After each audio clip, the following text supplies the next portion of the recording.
Welcome to the Yard Step Garden Center podcast. I'm Zoe. And I'm April.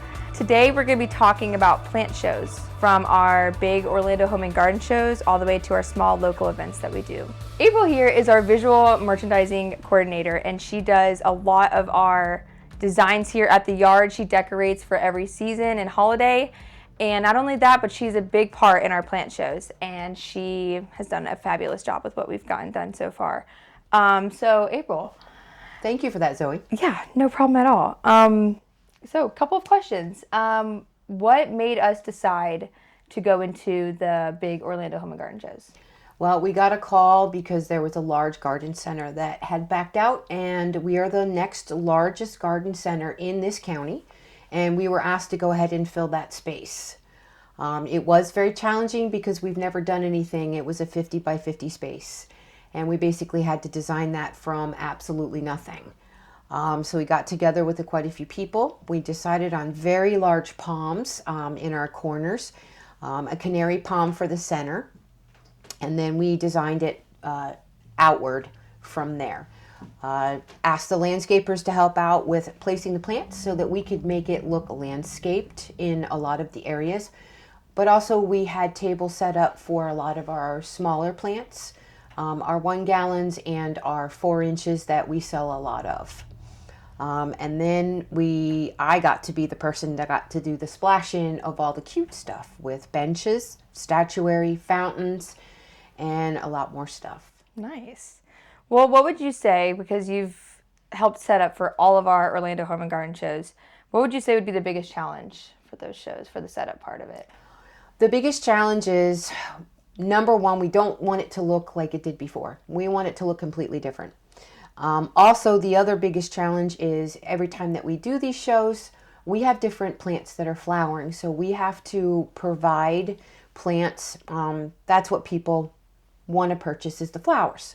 So we each time have to change up a lot of the things that we're putting out depending on what is flowering at the time. Nice. So for the booth process, obviously I know what that looks like, but people who may have not visited us, what extra details did you guys do to make it look like an actual landscape design?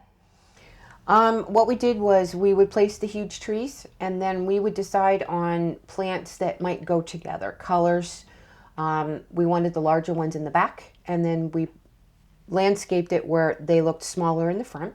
And we also needed to cover that 50 by 50 space. So we added in a 10 by 20 piece of artificial turf. And then what we did on the outside of that is we would lay some mulch to cover the rest of the area, that it would make it look even more natural when we designed the plants. Nice. Yeah, it definitely looks like an actual landscape design. I think that anyone that's came there was amazed with how amazing the booth looked compared to everyone else's. Yes, we got a lot of compliments. It was very nice to hear that because we do put a lot of work into doing that. It takes us 2.5 days to set that up. Right. So obviously, we already know for this year we're going with more closer and local events, some 2-people events, which we'll be announcing those on social media soon. But how would you say that we adapt with our big show strategy versus the smaller show? And you could use like Winter Garden as an example, because obviously it's a completely different space, and yeah. We scale down on the amount of things that we take, but we do try to pick the plants that people buy the most. Again, flowering. It all depends on what's flowering at the time and what looks good. A lot of people like finding plants, so we take a lot of those. Again, the small plants with the 4 inches and the 1 gallon plants, we have a lot of those as well. We also display our items. We have little lawn items that we sell. Should I say it's cheap girls? Yeah. Okay. Yeah. I wasn't sure. I'm like, because I've had Melanie went and said, "You call it cheap curls?" She goes, "I showed her the bill." And I said, "It really," she goes, "Oh my God." She goes, "I thought you were joking." I said, "No, it really is. It really is cheap curls." That's hilarious. So we sell seasonal items for Valentine's Day, St. Patrick's Day, and so on. So those items will go. We also pick out items that we sell as far as chemicals and fertilizers. We have specific fertilizers that are organic. We take some of those, our top sellers. We also take along, like Triple Action is one of our big top sellers for issues with your plants, with bugs and fungus. We have those items as well for people to pick out. So what goes on behind the scenes before we hit the road for the shows? Well, first of all, we do meetings and we throw ideas out there to each other on what new things we would like to incorporate into our shows. Then what I do is I look up what holidays are coming. We order our cheap corals, which is those cute little lawn ornaments that people just love so much, solar lights. We order those and get those in time to have them to go along with the show. We also have time set aside where we have the landscapers. They'll come and help me for an afternoon on gathering all those plants and stick them in receiving so that we can go ahead and load them for the next morning to go ahead and pull out with our large trees and other items. Right. That sounds like a lot of work. It is a lot of work, but I really enjoy it. It may be a little stressful, but I love doing it because it's something a little bit different than being here on the yard, my everyday. Right. And I'm getting ready for the show, which is my favorite part of what I do here at the yard stop.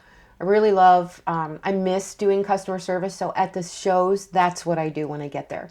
I get to wait on the customers. I get to meet new people. The team that I work with is great. We have lots of fun with the customers.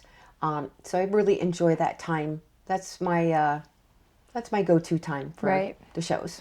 Speaking of customer service, what would you say is the top 3 most common questions that customers ask us at our plant shows? A lot of people, fertilization.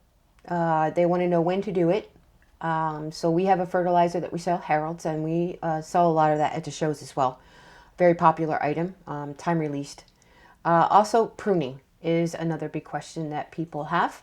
And then our other biggest question right now, in the season that we're in right now, winter, on how to take care of their plants during the winter and their trees. Right. Those are some good questions, though. I'm not surprised on the fertilizer. Sell a lot of it. So how important is team effort for the plant shows? Very important for me because there's a lot of behind the scene things that I do myself with ordering, talking with our person that orders our flowers to make sure that we have enough for the flower shows because we take from the yard. The team effort comes in the gathering of the plants and then setting everything up. Very important to have those guys there.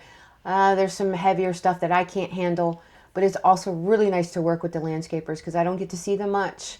So that's kind of the time that I get to spend with the landscapers, who are a lot of fun to be with. They play practical jokes on each other. We chat. We get to actually sit down and have some lunch for a while. And then the cleanup.